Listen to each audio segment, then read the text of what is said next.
pessoal, sejam bem-vindos ao 17º episódio do podcast Fora o Baile. A convidada do programa de hoje é a psicóloga das categorias de base do Fortaleza Esporte Clube, Liana Benício. Eu sou a Raíssa Martins, eu sou a apresentadora de sempre e o Fora o Baile está começando. Bom, pessoal, e hoje temos uma temática super importante para o programa de número 17, que estamos, inclusive, no mês de Setembro Amarelo, um mês de prevenção ao suicídio, todas essas causas que permeiam o universo da psicologia. E para poder falar sobre isso, a convidada de hoje é a Liana Benício, como eu já mencionei anteriormente. Ela faz parte do Fortaleza Esporte Clube, atualmente nas categorias de base do clube, mas já também teve participação na psicologia do elenco principal. Ela é formada pela UFC, está aí no clube há um pouco mais de 6 anos, atuando nesse setor de psicologia. Muito obrigada, Liana, pela sua participação aqui no podcast. Imagina, o prazer é meu falar sobre esse tema. Assim, eu me coloco como uma responsável, né? Porque sou psicóloga acima de tudo. E nós, psicólogos, precisamos militar acerca desse tema, principalmente no ambiente esportivo. E a partir de que momento você começou a enxergar a psicologia esportiva como um caminho para a sua atuação? Olha, Raíssa, não foi nada programado. Na verdade, foi uma série de coincidências e de acontecimentos espontâneos que foram acontecendo e me levaram a me especializar em psicologia esportiva, né?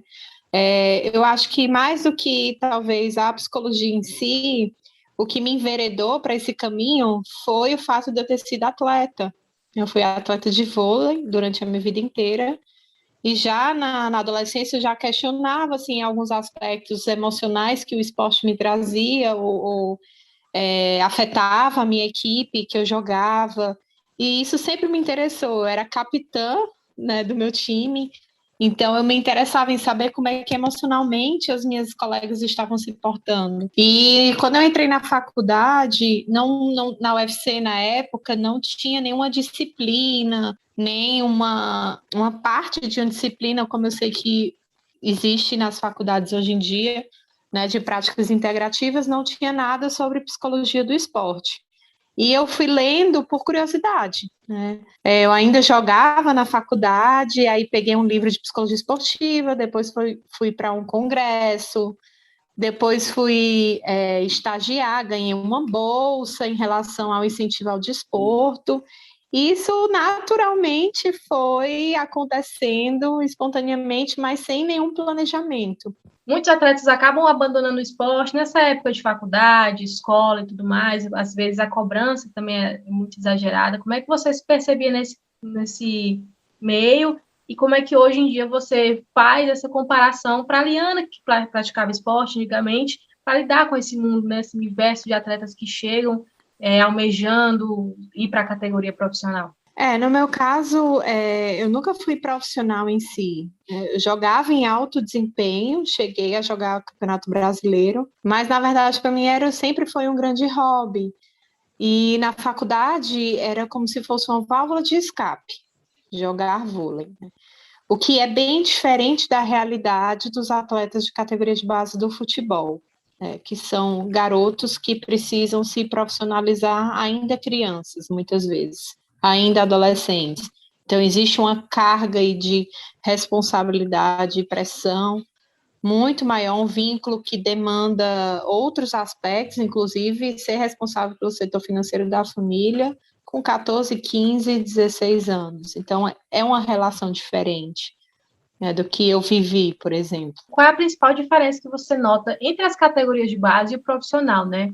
Temos 2 recortes, como você bem citou. São atletas que estão em desenvolvimento, que estão trabalhando para chegar a um local, um patamar, e outros atletas que já estão, assim, entre aspas, chegaram lá, estão consolidados na equipe profissional, mas que também a cobrança não muda, né? Eu acho que até aumenta quando a pessoa chega no profissional.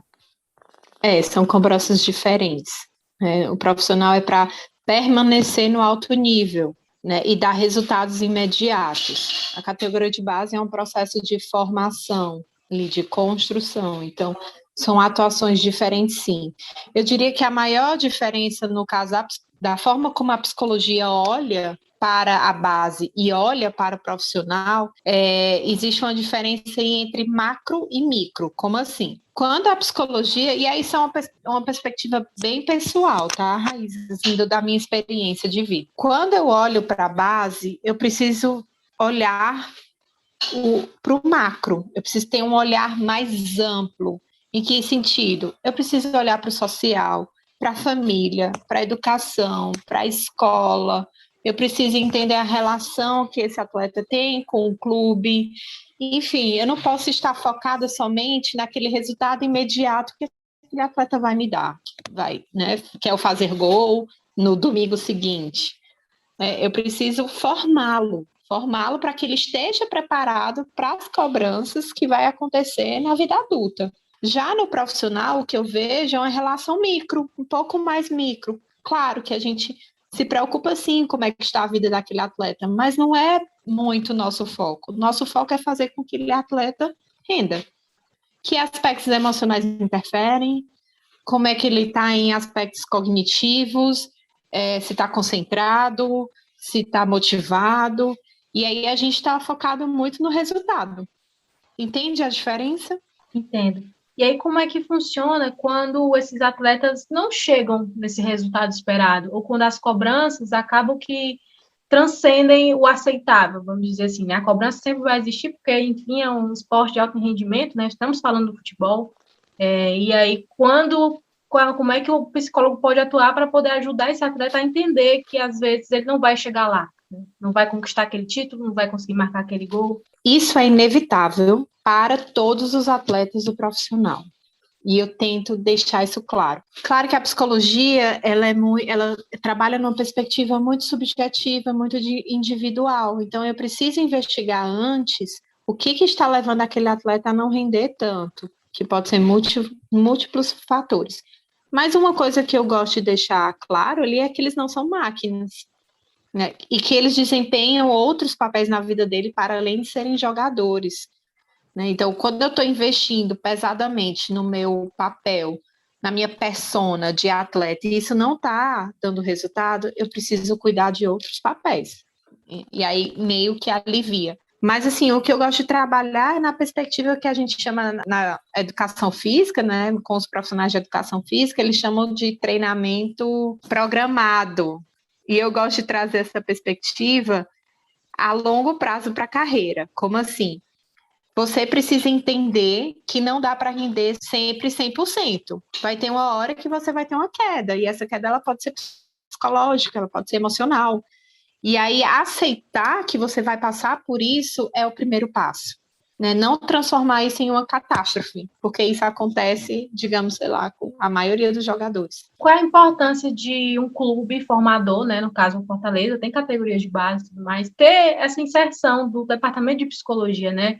Tem muitos atletas que iniciam a carreira tão jovens e aí não tem esse amparo psicológico adequado e aí crescem sob uma perspectiva sem conseguir lidar, né, com essa pressão toda e com as demandas que tem diante do clube, diante da sociedade, da própria família. Como é que a psicologia pode atuar para poder melhorar, digamos assim, esse vínculo, né, do profissional com o clube? Olha, eu não consigo imaginar uma categoria de base sem o serviço de psicologia e assistência social, porque são esses, o aspecto social e emocional é o que dá base de sustentação para todo o resto, né? Se eu me der bem no futebol, eu preciso ter uma base de sustentação social e emocional. Se eu não me der bem, eu também preciso. E isso a gente se constrói no dia a dia, justamente, tentando trazer para a vida desse atleta outros papéis que ele possa desempenhar, como estudar, família, ter outra perspectiva de carreira, namorar, por que não? Cuidar do corpo, que é o objeto de trabalho deles. E aí, todo esse trabalho é feito como formiguinha, né? A longo prazo, ali no dia a dia. Não vem de um momento para outro. Nós precisamos nos aproximar da família, dos pais, conscientizar os pais também. E quem faz esse papel é a psicologia e a assistência social. Você imagina, tem lá um menino que chega lá que acha que a vida dele é só fazer gol. E aí, se ele não fizer gol, o que vai ser da vida dessa pessoa? Provavelmente aí a gente entra no tema, né? Provavelmente a saúde mental dele vai entrar em decadência. Acontece com muitos. Por quê? Porque ele não desempenhou, não se foi desenvolvido, não se foi formado e construído outros papéis. Ele cresce acreditando que ele só sabe fazer aquilo e que só serve para fazer aquilo, né, basicamente. E que isso é a única coisa para a vida dele, né? A única coisa que vai trazer sucesso. E aí, Diana, em tempos de redes sociais, em que os atletas das mais diversas idades estão expostos à cobrança, ao apoio, né? Como trabalhar para poder fazer essa união, né? Do extracampo para o mundo virtual. Nós tivemos aí exemplos, até vou citar um pouco mais na frente as Olimpíadas, né?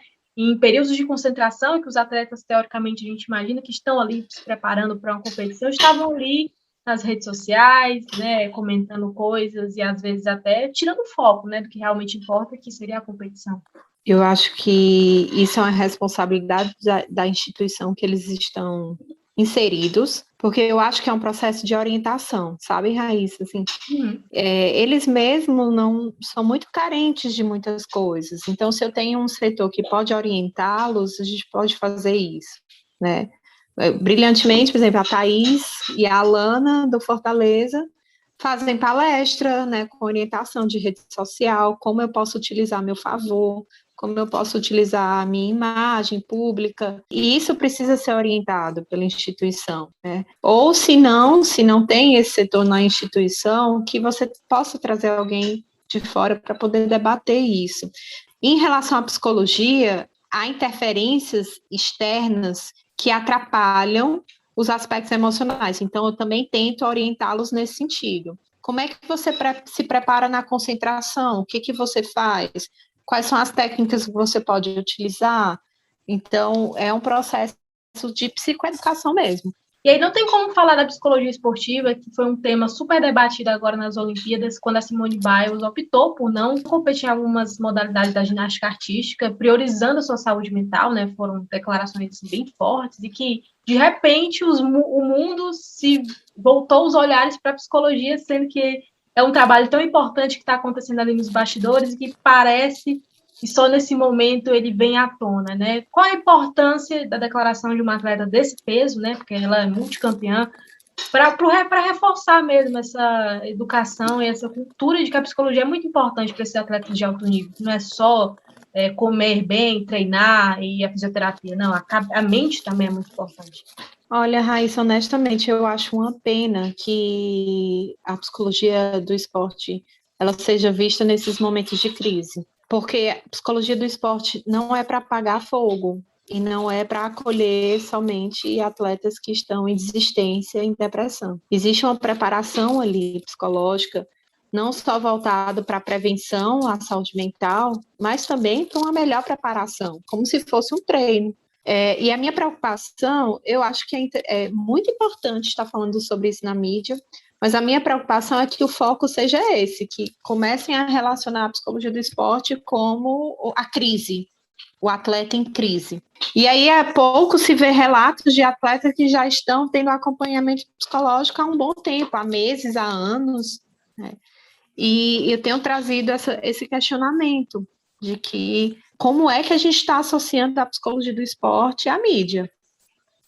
Claro, o psicólogo ele abraça essa questão da saúde mental, é um processo ético, mas não só isso. A gente sabe que trabalhar com personalidade, emoções e cognições demanda tempo, demanda uma boa especialização de um bom profissional, é um contexto diferenciado, e isso precisa ser discutido também. Eu lembro até de uma ação, na época eu era estagiária ainda do GE Globo daqui, que o Fortaleza fez, foi em 2019, até anotei aqui no roteiro, que era de prevenção ao suicídio, né, também, que foram, na ocasião, os muros da sede foram pichados, e aí a paz acabou, o terror vai começar, algumas frases assim, nesse sentido. É muito importante o que você falou aí também, nesse sentido de que a psicologia, às vezes, é voltada só para quando as coisas já não estão tão boas assim, né? Assim, e quando o atleta consegue chegar no ápice, na conquista do título, do campeonato, enfim, como é que o psicólogo se vê representado nessas conquistas? Um psicólogo que acompanha já o atleta há tanto tempo assim. Perfeito. Exatamente. E é esse trabalho que eu acho que precisa também ser mostrado, ser apresentado. E para todas essas pessoas que se interessam pelo esporte, em especial o futebol, né, que acaba sendo um esporte de maior audiência que a gente tem no nosso país e que carrega multidões, o que é que você pode dizer assim, de conselho para essas pessoas que se interessam, os atletas que estão ali praticando, os torcedores que às vezes pegam no pé, são pesados também, né? Comem a bronca do atleta e tudo mais. Então, essas pessoas que às vezes não entendem a importância da psicologia do esporte, acham que o atleta está ruim só porque, vamos supor, um exemplo de futebol, o esquema tático não está rendendo, né? Existem outros fatores por trás ali que podem explicar um não rendimento do atleta. Eu acho que é complicado a gente criticar e falar sobre o que a gente não conhece, né? Então, assim, se você perguntar para um treinador, torcedor que critica a psicologia do esporte, o que é que um psicólogo do esporte faz, provavelmente ele não vai saber ao certo, né? E isso é um engano muito grande que eu ainda vejo no futebol. Por isso que eu falo da importância e da discussão de o que é a psicologia do esporte e como fazer a psicologia do esporte, e não só isso, quem é que faz a psicologia do esporte? Porque senão é qualquer coisa. A gente entra no senso comum. Então, assim, quando alguém me faz esse questionamento, Raíssa, eu digo, vamos lá, vamos se aproximar disso. Você quer que eu mostre, né? E aí foi o que eu fiz no meu primeiro ano de Fortaleza. Não sei se você sabe, mas eu conto essa história para todo mundo. Eu cheguei lá no primeiro ano, pronta para atuar com todas as minhas técnicas, com todo o meu conhecimento lá teórico, e foi um balde de água fria, porque ninguém sabia o que diabo que eu estava fazendo ali. E aí, meu primeiro ano foi um ano de construção, de mostrar o que o psicólogo do esporte faz. Então, eu fiz uma apresentação pequena e saí apresentando para todos os setores, né? E aí, eu acho que hoje, como a psicologia está em evidência, ter esse momento, por exemplo, com você é importante, né? Para a gente estar discutindo e falando para que mais e mais pessoas entendam a importância desse papel. E que é um papel que precisa estar lá no dia a dia, conhecendo a rotina dos atletas, né? E é isso, eu peço, quando eu recebo crítica, eu peço, não, vamos aqui, vamos nos aproximar, vamos nos informar melhor. Acho que é por aí. Que a gente possa educar essas pessoas, né, que às vezes desconhecem, criticam sem conhecer real a função do profissional ali, e que muitas vezes isso é por causa desse profissional, é por causa dessa atuação que a gente consegue colher um fruto lá na frente, né? A importância de construir essa base. Você está nas categorias de base e ver diariamente esses atletas tão jovens, com tantos sonhos, e enfim, poder ajudar na construção desses profissionais é muito importante para todo mundo, né? Depois, daqui a uns 10 anos, o fulaninho está lá comemorando o título que o jogador deu, não sabe por que foi, né? Exatamente. Liana, eu te agradeço imensamente aqui pela entrevista no podcast. Eu acho que foi um papo super esclarecedor. Muito legal também poder conhecer um pouco do bastidor de você no Fortaleza, né? Parabenizar pelo trabalho, tenho acompanhado também pelas redes sociais, inclusive li uma matéria que saiu lá no site, aí foi o que me despertou para poder fazer essa entrevista também, saber que esse trabalho está sendo bem feito e que a gente está conseguindo olhar para esses jovens, né, com o carinho e o cuidado que eles merecem, né, que a psicologia é muito importante para o desenvolvimento deles. Eu que agradeço o convite, Raíssa, assim, eu aproveito esses momentos porque nosso trabalho, como você falou, é dos bastidores, é lei de formiguinha, é invisível, não é palpável. E que bom que tem gente que se interessa, né? Que bom que tem gente que quer se aproximar e saber. Eu fico muito feliz, espero ter contribuído com alguma coisa. Quem tiver interesse de se aproximar, podem entrar em contato comigo no meu Instagram, liana.benicio, podem ficar à vontade. E é isso, Raíssa, o que precisar, estou aqui. Muito obrigada mais uma vez. E a todos os ouvintes que acompanharam até o final dessa entrevista, muito obrigada também. Se você gostou desse episódio, compartilha nas redes sociais. Se você se interessa por esse assunto da psicologia do esporte, ou sabe de alguém que se interessa também, manda para algum amigo, compartilhe e vamos disseminar essa informação, essa área de atuação que é tão importante no futebol, no esporte como um todo. A gente se vê no próximo programa. Muito obrigada pela sua companhia e até o próximo episódio. Tchau!